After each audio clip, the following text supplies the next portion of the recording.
എല്ലാവർക്കും നമസ്കാരം. ഇന്ന് ഞാൻ സംസാരിക്കാൻ പോകുന്നത് നമ്മുടെ ബ്രെയിൻ നമ്മളെ എങ്ങനെയൊക്കെയാണ് ചതിക്കുന്നത് എന്നതിനെ പറ്റിയാണ്. നമുക്കറിയാം, മറ്റുള്ളവർ നമ്മളെ ചതിക്കുന്നതിനെ പറ്റിയൊക്കെ നമ്മൾ അവെയറായിരിക്കും. പുറമേയുള്ള ആര് വേണമെങ്കിൽ നമ്മളെ ചതിക്കാം, നമ്മുടെ കൂടെ നടക്കുന്നവർ നമ്മളെ ചതിക്കാം, നമ്മുടെ കുടുംബത്തിലുള്ളവർ നമ്മളെ ചതിക്കാം, സുഹൃത്തുക്കളോ ബന്ധുക്കളോ ആര് വേണമെങ്കിൽ നമ്മളെ ചതിക്കാം. പക്ഷേ ഇവർക്കൊക്കെ പുറമേ നമ്മുടെ ബ്രെയിനും കൂടി നമ്മളെ ചതിക്കുന്നുണ്ട്. അതിനെപ്പറ്റിയാണ് ഇന്ന് സംസാരിക്കാൻ പോകുന്നത്. തീരുമാനങ്ങൾ എടുക്കുന്നതിന്, മണി ഡിസിഷനൊക്കെ പ്രധാനമായിട്ടും അങ്ങനെയുള്ള പല കാര്യങ്ങളിലും ഓരോ സന്ദർഭത്തെ, ഒരു സാഹചര്യങ്ങളെ അനലൈസ് ചെയ്യുന്നത്, എന്തെങ്കിലുമൊക്കെ പ്രശ്നങ്ങളൊക്കെ ഉണ്ടാകുമ്പോൾ അതിനെപ്പറ്റി നമ്മുടെ ധാരണകളൊക്കെ തെറ്റായിരുന്നെന്ന് നമുക്ക് പിന്നീട് മനസ്സിലാവും. അത് എന്തുകൊണ്ടാണെന്ന് വെച്ച് കഴിഞ്ഞാൽ ആ സമയത്ത് നമ്മുടെ ബ്രെയിൻ നമ്മളെ ചതിക്കുകയാണ്. അതെങ്ങനെയൊക്കെയാണെന്ന് വെച്ചാൽ നമുക്ക് ചില തെറ്റിദ്ധാരണകൾ ഉണ്ടാവുകയാണ്. അതങ്ങനെയുള്ള തെറ്റിദ്ധാരണകൾ നമ്മൾ ഡെയിലി ലൈഫിൽ നമ്മൾ കടന്നു പോയിക്കൊണ്ടിരിക്കുന്ന ആ തെറ്റിദ്ധാരണകളെക്കുറിച്ചാണ് ഇന്ന് സംസാരിക്കാൻ പോകുന്നത്. അതിലൊന്നാമത്തെ സംഭവമാണ് കൺഫർമേഷൻ ബയസ് എന്ന് പറയും. കൺഫർമേഷൻ ബയസ് എന്ന് പറഞ്ഞു കഴിഞ്ഞാൽ നമ്മൾ ഒരു തീരുമാനം എടുക്കും, അതിനുശേഷം നമ്മുടെ ചിന്താഗതിയായിട്ട് യോജിച്ചു പോകുന്ന കാര്യങ്ങളെപ്പറ്റി മാത്രമേ നമ്മുടെ കണ്ണിൽ പെടുകയുള്ളൂ. ഇപ്പോൾ നമുക്ക് ഒരാളെ പറ്റി വിചാരിക്കുകയാണ്, ആൾ തരികിടയാണ്, എത്ര നല്ല ആളല്ല എന്ന് നമ്മൾ മനസ്സിലൊരു ചിന്ത വന്നു എന്ന് കരുതൂ. പിന്നെ നമ്മൾ എപ്പോഴും അയാൾ ചെയ്യുന്ന നെഗറ്റീവ് കാര്യങ്ങൾ മാത്രമേ കാണുള്ളൂ. അയാൾ ഒരുപാട് നല്ല കാര്യങ്ങൾ ചെയ്യുന്നുണ്ടായിരിക്കും, പക്ഷേ നമ്മുടെ ബ്രെയിൻ അതിലേക്കൊന്നും ഫോക്കസ് ചെയ്യില്ല. എപ്പോഴും നമ്മൾ ആദ്യം ചിന്തിച്ചാൽ ഇയാൾ എന്തോ മോശപ്പെട്ട ആളാണെന്ന് നമ്മൾ ചിന്തിച്ച് കഴിഞ്ഞാൽ പിന്നെ നമ്മൾ എപ്പോഴും അയാളുടെ നെഗറ്റീവ്സ് മാത്രം കണ്ടുകൊണ്ടിരിക്കും. അയാൾ ചെയ്യുന്ന ഒരു നല്ല കാര്യവും നമ്മുടെ കണ്ണപ്പെടില്ല. ഇങ്ങനെയുള്ള ഈ കൺഫർമേഷൻ ബയസ് കൊണ്ട് നമ്മുടെ ഓരോ തീരുമാനങ്ങൾ എടുക്കുമ്പോഴൊക്കെ നമുക്ക് തെറ്റുപറ്റിയേക്കാം. കാരണം നമ്മൾ ആ മുൻവിധിയോടുകൂടിയാണ് ഓരോ തീരുമാനങ്ങൾ എടുക്കുന്നത്. അതുപോലെ തന്നെ നമ്മളിപ്പോൾ എന്തെങ്കിലും ഒരു ഹോം റെമഡി നമുക്കറിയാം, എവിടെയെങ്കിലും ബുക്കിൽ വായിച്ചതോ അങ്ങനെ എന്തെങ്കിലും ആയിട്ടുള്ള കാര്യം, വീട്ടിൽ തന്നെ ഉള്ള മരുന്ന് എന്നുള്ള രീതിയിൽ നമുക്കൊരു അസുഖം വരുമ്പോൾ നമ്മൾ ആ ഹോം റെമഡി അപ്ലൈ ചെയ്തു, അപ്പോൾ നമ്മുടെ അസുഖം മാറി.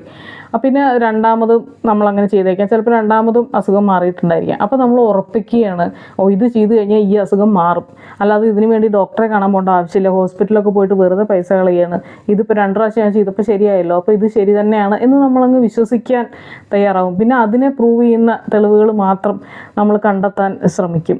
അങ്ങനെ നമ്മളൊരു ഈ കൺഫർമേഷൻ ബയസ് എന്ന് പറഞ്ഞാൽ ഇതാണ്. നമ്മൾ ആദ്യം ഒരു ചിന്ത, ഒരു ഒപ്പീനിയൻ ഉണ്ടാക്കി വെക്കും, പിന്നെ അതിനെ സാധൂകരിക്കുന്ന തെളിവുകൾ മാത്രം നമ്മൾ തിരയും, അതിനെ ചലഞ്ച് ചെയ്യുന്ന കാര്യങ്ങളെ പൂർണ്ണമായിട്ടും അവഗണിക്കും. പിന്നെ വേറൊരു രീതിയിൽ നമ്മുടെ ബ്രെയിൻ നമ്മളെ ചതിക്കുന്നുണ്ടായിരിക്കും. അതാണ്, നമ്മൾ ആദ്യം കാണുന്നത് എന്തോ അത് വിശ്വസിക്കും. എന്ന് വെച്ച് കഴിഞ്ഞാൽ ഇപ്പോൾ നമ്മൾ ഓൺലൈൻ ഷോപ്പിംഗ് ഒക്കെ നടത്തുമ്പോൾ ഒരുപാട് ഓൺലൈൻ സ്റ്റോഴ്സ് ഉണ്ടല്ലോ, മിന്ത്ര, ആമസോൺ, ഫ്ലിപ്കാർട്ട്, അങ്ങനെയുള്ളതിലൊക്കെ നിങ്ങൾ കണ്ടിട്ടില്ലേ, 5000 രൂപയുടെ സാരി ഇപ്പോൾ 3000 രൂപയ്ക്ക് കിട്ടുകയാണ്. അപ്പോൾ ആ 5000ന് വെട്ടിയിട്ട് അവരവിടെ 3000 2800 എന്നൊക്കെ എഴുതി വെച്ചിട്ടുണ്ടായിരിക്കും. അപ്പോൾ നമ്മൾ വിചാരിക്കും, നമ്മുടെ കണ്ണിൽ ആദ്യം പെടുക ആ 5000 ആണ്. അപ്പോൾ നമ്മൾ വിചാരിക്കും, 5000 രൂപയുടെ സാരി ഇത്ര കുറഞ്ഞ വിലയ്ക്ക് കിട്ടുന്നുണ്ടല്ലോ, അപ്പോൾ ഇത് ഭയങ്കര ലാഭമാണെന്ന് വിചാരിച്ചിട്ട് നമ്മൾ അത് മേടിക്കാൻ പുറപ്പെടും. കാരണം നമ്മൾ ഈ 2800നെ കമ്പയർ ചെയ്യുന്നത് ആ 5000 വെച്ചിട്ടാണ്. വെറുതെ ആ 5000 ഒന്നും കാണിക്കാതെ നേരെ അവർ ഒരു സാരിയുടെ പിക്ചർ കാണിച്ചിട്ട് അതിന് 2800 രൂപ എന്നാണ് പറയുന്നതെങ്കിൽ നമ്മൾ ചിന്തിക്കും, ഈ സാരി 2800 രൂപയ്ക്കുള്ളതൊക്കെ ഉണ്ടോ, ഇത് കുറച്ച് അധികമല്ലേ എന്നൊരു ചിന്ത നമ്മുടെ ഉള്ളിൽ വരും. പക്ഷെ നമ്മൾ ആ ചിന്തേനെ പൂർണ്ണമായി കട്ട് ചെയ്യാൻ വേണ്ടിയിട്ടാണ് ഈ സ്റ്റോറുകാർ അതിന് എപ്പോഴും വലിയൊരു തുക എഴുതിയിട്ട് അത് കട്ട് ചെയ്തിട്ട് പിന്നെ അതിനേക്കാൾ ചെറിയൊരു തുക എഴുതുന്നത്. അപ്പോൾ നമ്മൾ എപ്പോഴും കമ്പയർ ചെയ്യുക ആദ്യം എഴുതിയ ആ വലിയ തുകയായിട്ടായിരിക്കും. അപ്പോൾ അത് വെച്ച് നോക്കുമ്പോൾ അത് കുറവാണ്, അതുകൊണ്ട് സാരി ചീപ്പാണ് എന്ന് നമ്മൾ ചിന്തിക്കും. എല്ലായ്പ്പോഴും അങ്ങനെയാണ്. അതുപോലെ നമ്മൾ ഷോപ്പിലൊക്കെ പോകുമ്പോൾ ആൾക്കാർ പറയില്ലേ, ഇത് ഇത്ര രൂപയുടെ 1000 രൂപയുടെ സാധനമാണ്, പക്ഷേ നിങ്ങളായതുകൊണ്ട് ഞാൻ 600 രൂപയ്ക്ക് തരാം എന്നൊക്കെ പറയില്ലേ. അപ്പോൾ നമ്മൾ വിചാരിക്കും, അത് ലാഭമാണല്ലോ എന്ന് ചിന്തിക്കും. അതൊക്കെ നമ്മുടെ ബ്രെയിനിനെ ചതിക്കാൻ വേണ്ടി ഇത് വേണ്ട രീതിയിൽ ഉപയോഗിക്കുകയാണ്. ഇതിന് പറയുന്ന പേര് ആങ്കറിങ് എഫക്റ്റ് എന്നാണ്. നമ്മൾ ആദ്യം കാണുന്ന ആ തുകയായിരിക്കും എപ്പോഴും, ആ നമ്പറായിരിക്കും ആങ്കറിങ് ആയിട്ട് പ്രവർത്തിക്കുക. പിന്നെ അത് വെച്ചായിരിക്കും നമ്മൾ എപ്പോഴും കമ്പയർ ചെയ്യുക. അതുപോലെ നമ്മളൊരു കമ്പനിയിൽ ജോലിക്ക് പോവുകയാണെങ്കിൽ, നമ്മൾ സാലറി പറയുകയാണെങ്കിലും ആദ്യം ഒരു നമ്പർ ആരാണോ പറയുന്നത് ആ നമ്പറിനെ ഡിപ്പെൻഡ് ചെയ്തിട്ടായിരിക്കും എപ്പോഴും അവസാന എമൗണ്ട് ഫിക്സ് ചെയ്യുന്നുണ്ടായിരിക്കുക. എപ്പോഴും ആദ്യം പറയുന്ന നമ്പർ നമ്മൾ പറയാൻ ശ്രദ്ധിക്കുക. അപ്പോൾ പിന്നെ നമുക്ക് അത് എപ്പോഴും നമുക്ക് ലാഭകരമായിട്ടുള്ള രീതിയിലായിരിക്കും അത് അവസാനം എത്തുക. പിന്നെയുള്ള മൂന്നാമത്തെ സംഭവമാണ് നെഗറ്റിവിറ്റി ബയസ് എന്ന് പറയും. നിങ്ങൾ കണ്ടിട്ടില്ലേ, ന്യൂസൊക്കെ ഇങ്ങനെ കണ്ടുകൊണ്ടിരിക്കുമ്പോൾ എന്തെങ്കിലും നെഗറ്റീവ് ന്യൂസ് ആണെങ്കിൽ, എന്തെങ്കിലും ദുരന്തമാണെങ്കിൽ നമ്മൾ പെട്ടെന്ന് ചാനൽ മാറ്റില്ല. അപ്പോൾ നമ്മൾ അതന്നെ നോക്കി എന്താണെന്നറിയാനുള്ളൊരു ആകാംക്ഷ നമ്മുടെ ഉള്ളിൽ വരും. അപ്പം നമ്മുടെ ബ്രെയിൻ എപ്പോഴും അങ്ങനെയാണ്. നമ്മളെ ഹാപ്പിയാക്കി വെക്കാനല്ല ബ്രെയിൻ നോക്കുക, നമ്മുടെ ഉള്ളിൽ എപ്പോഴും ഉണ്ടാവുക ഒരു സർവൈവൽ ഇൻസ്റ്റിങ്ക്റ്റാണ്. നമ്മൾ പണ്ട് തൊട്ടേ കാട്ടിലൊക്കെ താമസിച്ചിരുന്ന കാലം തൊട്ടേ നമ്മൾ അങ്ങനെയല്ലേ, എന്തെങ്കിലും മൃഗങ്ങൾ വരുന്നുണ്ടോ, എന്തെങ്കിലും അപകടം വരുന്നുണ്ടോ എന്നുള്ളൊരു ചിന്തയായിരിക്കും മനുഷ്യൻ്റെ ഉള്ളിൽ എപ്പോഴും ഉണ്ടായിരിക്കുക. അപ്പോൾ നമ്മുടെ ബ്രെയിൻ എപ്പോഴും ആ സർവൈവലിന് വേണ്ടിയിട്ടാണ്, നമ്മളെ അപകടങ്ങളിൽ നിന്ന് പ്രൊട്ടക്റ്റ് ചെയ്യുക, സംരക്ഷിക്കുക എന്നുള്ളൊരു സംഭവമാണ് നമ്മുടെ ബ്രെയിനിന് പ്രധാനമായിട്ടുള്ളത്. അതുകൊണ്ട് തന്നെ നമ്മൾ ഹാപ്പിയാണോ, നമ്മൾ സന്തോഷമായിട്ട് ഇരിക്കുന്നുണ്ടോ, നമുക്ക് സമാധാനം ഉണ്ടോ എന്നുള്ളതൊന്നും ബ്രെയിനിൻ്റെ ചിന്തയേ അല്ല. എപ്പോഴും നമ്മളെ അപകടങ്ങളിൽ നിന്ന് പ്രൊട്ടക്റ്റ് ചെയ്യുക എന്നുള്ളതാണ് ബ്രെയിനിൻ്റെ ഒരു ഇൻസ്റ്റിങ്ക്റ്റ്. അപ്പോൾ നമ്മളെപ്പോഴും എന്തെങ്കിലും നെഗറ്റീവായിട്ടുള്ള കാര്യങ്ങൾ നടക്കുന്നുണ്ടെങ്കിൽ, ഒരു ന്യൂസ് ആണെങ്കിലും എന്ത് തന്നെ സംഭവമാണെങ്കിലും ആ നെഗറ്റീവിലേക്ക് നമ്മുടെ ശ്രദ്ധ കൂടുതലായിട്ട് പോകും. ഇപ്പം നിങ്ങൾ ഓഫീസിൽ എന്തെങ്കിലുമൊക്കെ അച്ചീവ് ചെയ്തു, എല്ലാവരും നിങ്ങൾ പ്രൈസ് ചെയ്തു, പക്ഷേ ഏതെങ്കിലും ഒരു കൊളീഗ് നിങ്ങളെ മോശമായിട്ട് പറഞ്ഞു, ക്രിട്ടിസൈസ് ചെയ്തു, അത് ശരിയായില്ല നിങ്ങൾ ചെയ്തത്, അത് അങ്ങനെയല്ല എന്ന് എന്തെങ്കിലും ഒരു നെഗറ്റീവായിട്ട് പറഞ്ഞിട്ടുണ്ടെങ്കിൽ അതുവരെ എല്ലാവരും പുകഴ്ത്തിയതൊക്കെ നിങ്ങൾ മറക്കും. ഈ നെഗറ്റീവ് പറഞ്ഞ അയാൾ പറഞ്ഞ കമൻറ്റ് മാത്രമായിരിക്കും നിങ്ങളുടെ മനസ്സിലുണ്ടായിരിക്കുക. സോഷ്യൽ മീഡിയയിൽ നമ്മൾ വീഡിയോ ഒക്കെ ഇടുമ്പോൾ കുറേ പോസിറ്റീവ് കമൻറ്റ്സ് വന്നിട്ടുണ്ടെങ്കിലും ഒരു നെഗറ്റീവ് കമൻറ്റ് കണ്ടു കഴിഞ്ഞ് കഴിഞ്ഞാൽ പിന്നെ നമ്മുടെ മനസ്സിൽ ആ നെഗറ്റീവ് കമൻ്റ് ആയിരിക്കും നമുക്ക് കൂടുതലായിട്ട് നമ്മുടെ ഓർമ്മയിലേക്ക് വരിക. ബാക്കിയുള്ള പോസിറ്റീവ് കമൻറ്റ്സ് ഒക്കെ നമ്മൾ ചിലപ്പോൾ മറന്നു പോയേക്കാം. അതുപോലെ തന്നെ റിലേഷൻഷിപ്പിലും ഈ നെഗറ്റിവിറ്റി ബയാസ് ഉണ്ട്. നമ്മൾ എത്ര സന്തോഷമായിട്ട് നമ്മുടെ പാർട്ട്ണറുടെ കൂടെ ഒരുപാട് സന്തോഷകരമായ മൊമെൻറ്റ്സ് ഉണ്ടായിട്ടുണ്ടായിരിക്കും, പക്ഷേ എപ്പോഴെങ്കിലും ഒന്ന് വഴക്കിടുമ്പോൾ എന്തെങ്കിലും നമ്മൾ ഹെർട്ട് ചെയ്യുന്ന എന്തെങ്കിലും അവർ പറഞ്ഞിട്ടുണ്ടെങ്കിൽ നമ്മൾ ആ ഹാപ്പി ആയിട്ടുള്ള മൊമെൻറ്റ്സിലുണ്ടായ എല്ലാ കോൺവെർസേഷനും നമ്മുടെ മനസ്സിലേക്ക് വന്നോളണമെന്നില്ല. പക്ഷേ ഇതൊരിക്കലും നമ്മൾ മറക്കില്ല. നമ്മളെ ഹെർട്ട് ചെയ്ത ആ നെഗറ്റീവായിട്ട് അവരെന്തെങ്കിലും പറഞ്ഞിട്ടുള്ള ആ വിമർശനം, അത് ആ ആർഗ്യുമെൻറ്റിൻ്റെ ഇടയിൽ ദേഷ്യം കൊണ്ട് പറഞ്ഞതാണെന്ന് നമുക്കറിയാമെങ്കിലും ആ കാര്യം നമ്മുടെ ഉള്ളിൽ എപ്പോഴും നിൽക്കും. നമ്മുടെ മെൻ്റൽ വെൽബീയിങ്ങിനെയൊക്കെ ഇത് വളരെയധികം ബാധിക്കുന്നുണ്ട്. നമുക്ക് ഒരിക്കലും സന്തോഷിക്കാൻ പറ്റാത്തൊരവസ്ഥ. എത്രയൊക്കെ പോസിറ്റീവ് കാര്യങ്ങളുണ്ടെങ്കിലും അതിൻ്റെ ഇടയിലൊരു നെഗറ്റീവ് ഉണ്ടായിക്കഴിഞ്ഞാൽ നമ്മുടെ പൂർണ്ണ ശ്രദ്ധ ആ നെഗറ്റീവിലേക്ക് മാത്രമായി പോകും. അങ്ങനെ നമുക്ക് ഒരിക്കലും സന്തോഷിക്കാൻ കഴിയാത്തൊരവസ്ഥയൊക്കെ ഉണ്ടാകുന്നുണ്ട്. അപ്പോൾ അത് നമ്മൾ മനഃപൂർവ്വം തന്നെ ആ പോസിറ്റീവ് കാര്യങ്ങളിലേക്ക് ശ്രദ്ധ തിരിക്കേണ്ടിയിരിക്കുന്നു, നമ്മുടെ സമാധാനത്തിനും സന്തോഷത്തിനും ഒക്കെ ആയിട്ട്. പിന്നെ ഉള്ളൊരു സംഭവമാണ്, നമുക്ക് എപ്പോഴും തോന്നാറില്ലേ, നല്ല വിവരമുള്ള ആളുകൾ വളരെ ആലോചിച്ച് ചിന്തിച്ച് അങ്ങനെയൊക്കെ എന്തെങ്കിലും അഭിപ്രായം പറയുള്ളൂ.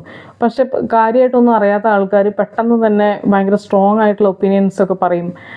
അവർ വളരെയധികം കോൺഫിഡൻ്റ് ആയി കാണപ്പെടും. ഇന്ന് കുറേയൊക്കെ അറിവുള്ള ആളുകൾ ഒട്ടും കോൺഫിഡൻസ് കുറഞ്ഞ ആളുകളെ പോലെ നമുക്ക് തോന്നാറില്ല. ഡണ്ണിങ് ക്രൂഗർ എഫക്റ്റ് എന്നാണ് ഇതിന് പറയുക. നന്നായി അറിവുള്ള ആൾ കുറച്ച് കോൺഫിഡൻസ് കമ്മിയുള്ള ആളായിട്ടും കാര്യമായിട്ടൊന്നും അറിയാത്ത ഒരു ടിപ്പ് മാത്രം അറിയുന്ന ആളുകൾ വളരെ കോൺഫിഡൻ്റ് ആയിട്ടും കാണപ്പെടുന്നു.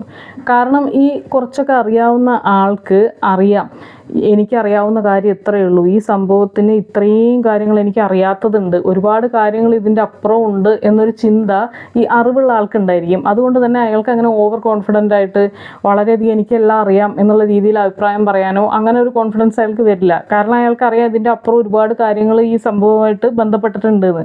പക്ഷെ മറ്റേ ആൾക്ക് ഇതിൻ്റെ കുറച്ച് കാര്യം മാത്രം അറിയുന്ന ആളുടെ വിചാരം ഇത്രയേ ഉള്ളൂ, ഇത് ഇത്രയേ ഉള്ളൂ, ഇത്ര നിസ്സാര സംഭവമാണോ, ഇത് എനിക്ക് ഫുള്ളറിയാം എന്നൊരു ചിന്ത അയാളുടെ ഉള്ളിൽ വരും. കാരണം അയാൾക്ക് അറിയില്ല ഇതിൻ്റെ അപ്പുറത്ത് കുറേ കാര്യങ്ങളുണ്ട് എന്നുള്ളത്. അപ്പോൾ അതുകൊണ്ട് തന്നെ കുറച്ച് അറിവുള്ള ആൾക്ക് വളരെയധികം കോൺഫിഡൻസ് അനുഭവപ്പെടാനും കുറേയൊക്കെ അറിയുന്ന ആൾക്ക് കോൺഫിഡൻസ് കമ്മിയായി തോന്നാനുള്ള കാരണം അതാണ്. നിങ്ങളിപ്പോൾ ഒരു മീറ്റിങ്ങിലൊക്കെ പങ്കെടുക്കുമ്പോൾ കണ്ടിട്ടില്ലേ, വളരെ സീനിയറായ ആളുകൾ അഭിപ്രായം പറയാൻ കുറച്ച് സമയമെടുക്കും. അവരോട് ചോദിച്ചാലൊക്കെ അവർ വളരെ ആലോചിച്ച് പതുക്കെയൊക്കെ അവരുടെ അഭിപ്രായം പറയുള്ളൂ. പക്ഷേ പുതിയതായി ജോയിൻ ചെയ്ത ആളുകളൊക്കെ ആണെങ്കിൽ, ന്യൂ ആയിട്ട് അവിടെ വന്നിട്ടുള്ള ആളുകളാണെങ്കിൽ അവർ പെട്ടെന്ന് തന്നെ കയറി ആ സംഭവത്തിനെ പറ്റിയുള്ള സ്ട്രോങ് ആയിട്ടുള്ള അവരുടെ ഒപ്പീനിയനൊക്കെ അങ്ങോട്ട് വളരെ കോൺഫിഡൻ്റ് ആയിട്ട് പറയുന്നത് കേട്ടിട്ടില്ലേ. അത് ഇതുകൊണ്ടാണ്. സ്റ്റോക്ക് മാർക്കറ്റിലൊക്കെ കണ്ടിട്ടില്ലേ, ഒരു ഡിമാറ്റ് അക്കൗണ്ട് തുടങ്ങാനും പിന്നെ ബൈ സെല്ല് ഇത് രണ്ടും പഠിച്ച് വെച്ചിട്ടുണ്ടാവും. ഒരു സ്റ്റോക്ക് മേടിക്കാനും വിൽക്കാനും പഠിച്ചിട്ടുണ്ടാവും. കുറേ യൂട്യൂബ് വീഡിയോസ് അതിനെപ്പറ്റി കണ്ടിട്ടുണ്ടായിരിക്കും. ചിലപ്പോൾ ഒരു കോഴ്സിന് ചേർന്നിട്ടുണ്ടായിരിക്കും. ഇത്രയും കാര്യം കൊണ്ട് തന്നെ അയാൾ വിചാരിക്കും, ഇത്രയേ ഉള്ളൂ കാര്യം, ഞാനിപ്പോൾ മൊത്തം പഠിച്ചു കഴിഞ്ഞു എന്ന് അവർ കരുതും. പക്ഷേ ഇതിനെപ്പറ്റി കൂടുതൽ അറിയുന്ന, ചാർട്ട്സ് അനലൈസ് ചെയ്യാനും ഒക്കെ അറിയുന്ന ഒരാളാണെങ്കിൽ അപ്പോൾ അയാൾക്കറിയാം ഇത് പൂർണ്ണമായി എനിക്കറിയില്ല, ഇതിൻ്റെ ഒരുപാട് കാര്യങ്ങളുണ്ട് എന്ന് അയാൾക്ക് മനസ്സിലാവും. ഒരു ടോപ്പിക്കിൻ്റെ കോംപ്ലക്സിറ്റിയെ പറ്റി അറിവില്ലാത്ത ആളുകൾ വളരെയധികം കോൺഫിഡൻ്റ് ആയിട്ട് കാണപ്പെടും. ഭയങ്കര അഹങ്കാരത്തോടു കൂടിയൊക്കെ സംസാരിക്കുന്ന ആളുകളെ കണ്ടു കഴിഞ്ഞാൽ മനസ്സിലാക്കുക അവർക്ക് വളരെ കുറച്ചേ അറിയുന്നുള്ളൂ എന്നുള്ളത്. ഇതിനെ ഡണ്ണിങ് ക്രൂഗർ എഫക്റ്റ് എന്നാണ് പറയുക. ഇതും അവർ മനഃപൂർവ്വമല്ല, അവരുടെ ബ്രെയിൻ അവർ ചതിക്കുന്നതാണ്. അവർക്ക് തോന്നുകയാണ് ഇത്രയേ ഉള്ളൂ എന്നുള്ളത്. ഇനി ഒരുപാട് കോഗ്നിറ്റീവ് ബയാസുകളുണ്ട്, പക്ഷെ നമ്മളിവിടെ ഈ 4 മാത്രമേ ചർച്ച ചെയ്യുന്നുള്ളൂ. ഇതൊക്കെയാണ് നമ്മുടെ ഡെയിലി ലൈഫിൽ കൂടുതലായിട്ടും കണ്ടുവരുന്ന കാര്യങ്ങൾ, ഇതൊക്കെയാണ്.